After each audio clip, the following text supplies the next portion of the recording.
ये कहाँ है कांग्रेस नाराज? जो प्रतिनिधिमंडल गया उसमें 4 लोग कांग्रेस के शामिल हैं, सिर्फ शशि थरूर नहीं है, उसके अलावा 3 लोग और भी शामिल हैं।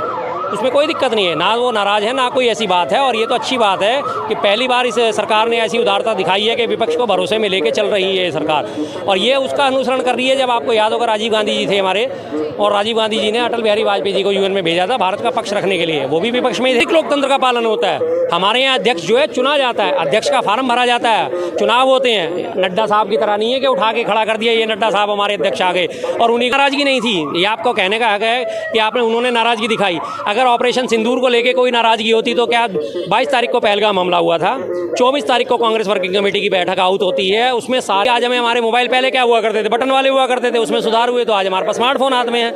कारें कैसी आती थी, आगे से उसे स्टैंड लगा के उसमें जैक लगा के इंजन स्टार्ट करे आते थे, दुनिया भर का वो धुआं छोड़ती थी, खड़खड़ करती हुई चलती थी, उनमें सुधार हुए तो आज हम कितनी बढ़िया लग्जरी कारों में घूमते हैं। तो हर चीज आप देख रहे हैं जनहित टीवी इंडिया। पहलगाम हमले के बाद जब ऑपरेशन सिंदूर की शुरुआत की गई थी तब विपक्ष ने सरकार का समर्थन दिखाया था, परंतु अब जब सरकार ऑपरेशन डिप्लोमेटिक वॉर स्टार्ट करने जा रही है तो ना जाने क्यों विपक्ष जो है वो कहीं ना कहीं शशि थरूर को लेके सरकार से नाराज दिखाई दे रही है। चलिए इसी पर अब शर्मा जी से बात करते हैं और जानते हैं कि आखिर शशि थरूर को लेकर विपक्ष में नाराजगी किस बात की है। सर, क्या लग रहा है विपक्ष में जब शशि थरूर जो है वो सरकार की तरफ से बाहर विदेशों में भारत को प्रेजेंट करेंगे पहलगाम हमले को लेकर कि पाकिस्तान ने कितने क्रूरता की थी भारत देश के साथ, तो क्यों कांग्रेस इससे नाराज है? नहीं, नाराज नहीं है। कहाँ है कांग्रेस नाराज? जो प्रतिनिधिमंडल गया उसमें 4 लोग कांग्रेस के शामिल हैं, सिर्फ शशि थरूर नहीं है, उसके अलावा 3 लोग और भी शामिल हैं। उसमें कोई दिक्कत नहीं है, ना वो नाराज़ है ना कोई ऐसी बात है। और ये तो अच्छी बात है कि पहली बार इस सरकार ने ऐसी उदारता दिखाई है कि विपक्ष को भरोसे में लेके चल रही है ये सरकार, और ये उसका अनुसरण कर रही है। जब आपको याद होगा राजीव गांधी जी थे हमारे, और राजीव गांधी जी ने अटल बिहारी वाजपेयी जी को यूएन में भेजा था भारत का पक्ष रखने के लिए, वो भी विपक्ष में ही थे। और उसके पीछे एक बहुत बड़ा रीज़न भी था कि अटल बिहारी वाजपेयी जी बीमार थे, उनकी किडनी का ऑपरेशन होने थे, किडनी की समस्या से जूझ रहे थे और उनको इलाज के लिए भी भेजा गया था। तो ये तो बात चलती रहती है, अच्छी बात है। पक्ष और विपक्ष मिलकर जब देश की बात आए, राष्ट्र की बात आए, तो पक्ष और विपक्ष को एक साथ खड़ा होना चाहिए।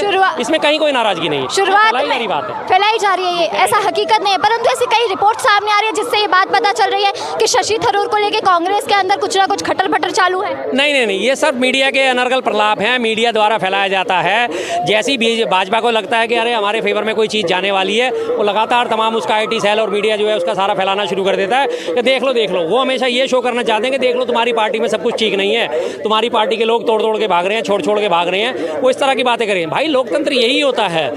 कांग्रेस पार्टी संविधान से चलने वाली पार्टी है, लोकतंत्र का पूरी तरह पालन होता है, संविधान का पालन होता है और आंतरिक लोकतंत्र का पालन होता है। हमारे यहाँ अध्यक्ष जो है चुना जाता है, अध्यक्ष का फार्म भरा जाता है, चुनाव होते हैं। नड्डा साहब की तरह नहीं है कि उठा के खड़ा कर दिया ये नड्डा साहब हमारे अध्यक्ष आ गए और उन्हीं को लगातार एक्सटेंड करे जा रहे हैं। अभी तक उनका चुनाव ही नहीं हो पाया अध्यक्ष साहब का, अभी तक नड्डा साहब कार्यकारी अध्यक्ष बने हुए हैं। देखा आपने कांग्रेस का भी ऐसा?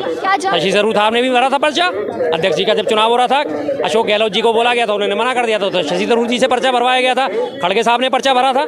आंतरिक लोकतंत्र है, तो हर एक को अपनी बात कह रहे हैं कि अपनी बात रखने की पूरी आज़ादी है कांग्रेस में, कहीं कोई दिक्कत नहीं है। आपने कहा कि कांग्रेस के अंदर पूरी आज़ादी है अपनी बात रखने के लिए, लेकिन जब शशि थरूर सरेआम सब ये दिखाते हैं कि वो बीजेपी का समर्थन कर रहे हैं, तो फिर भी इस बात को लेकर कहीं ना कहीं बीजेपी के अंदर तो कुछ चल रहा, कांग्रेस के अंदर कुछ चल रहा। उन्होंने राष्ट्र हित में बात करी थी, उस राष्ट्र हित को बीजेपी अपने आप को आज राष्ट्र मान चुकी है।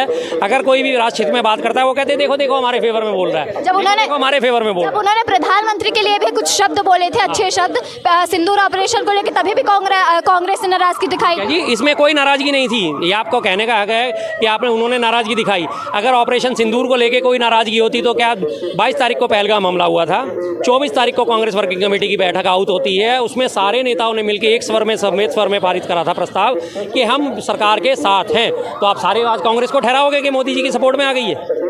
आई थी क्यों? क्योंकि राष्ट्र हित का मसला था। लेकिन अगर उसको आप अपने दिखाते हो कि नहीं जी देखो ये तो मेरा है, ये तो मेरा वाला, ये तो इसने मेरे फेवर में कह दिया, तो भाई आप कह लो। तमाम कांग्रेस ने कहा है, तमाम विपक्षी ने कहा है, समाजवादी ने भी कहा, टीएमसी ने भी कहा, बसपा ने कहा, सपा ने कहा, सब विपक्षी दलों ने एक संवेद स्वर में कहा था आप पाकिस्तान से बदला लीजिए, पाकिस्तान को ध्वस्त कीजिए, इसके ठिकाने जो आतंकवादी ठिकाने उन्हें नेस्तो नाबूद करिए, हम सब आपके साथ हैं। एक एक व्यक्ति, एक एक बच्चा छोटा वो खड़ा हो गया आपके सपोर्ट में, तो फिर तो आप कहोगे कि इस तरह से तो सारे के सारी बीजेपी की समर्थन समर्थन में आ गए, बीजेपी के समर्थन में नहीं आए, राष्ट्र के समर्थन में आए हैं। अब जब ये खत्म हो गया है तो अंदरूनी पॉलिटिक्स, अंदरूनी पार्टी पॉलिटिक्स, अंदरूनी लोकतंत्र फिर चलेगा ही चलेगा। क्या ये जो अंदरूनी लोकतंत्र चल रहा है ये केवल चुनावों के मुद्दे से चल रहा है, वोट बैंक? चुनाव होते रहने चाहिए, आंतरिक लोकतंत्र चलता रहना चाहिए, सवाल जवाब होते रहने चाहिए, तभी हम बेहतर से बेहतरीन की ओर प्रस्थान कर पाएंगे। अगर आलोचनाएं नहीं होंगी, अगर रिफॉर्म्स नहीं होंगे तो हम कैसे में आज हम लगातार ये 24 घंटे बिजली देखते हैं तो किस वजह से देखते हैं? इससे पहले डीसी चला करती थी, लेकिन जब उसमें रिफॉर्म हुए, सुधार हुआ, तभी तो एसी आई, एसी करंट आया, सुधार हुए, तभी आज हमें 24 घंटे बिजली मिल रही है। तभी आज हमें हमारे मोबाइल पहले क्या हुआ करते थे, बटन वाले हुआ करते थे, उसमें सुधार हुए तो आज हमारे पास स्मार्टफोन हाथ में है। कारें कैसी आती थी, आगे से उसे स्टैंड लगा के उसमें जैक लगा के इंजन स्टार्ट करे जाते थे, दुनिया भर का वो धुआं छोड़ती थी, खड़खड़ करती हुई चलती थी, उनमें सुधार हुए तो आज हम कितनी बढ़िया लग्जरी कारों में घूमते हैं।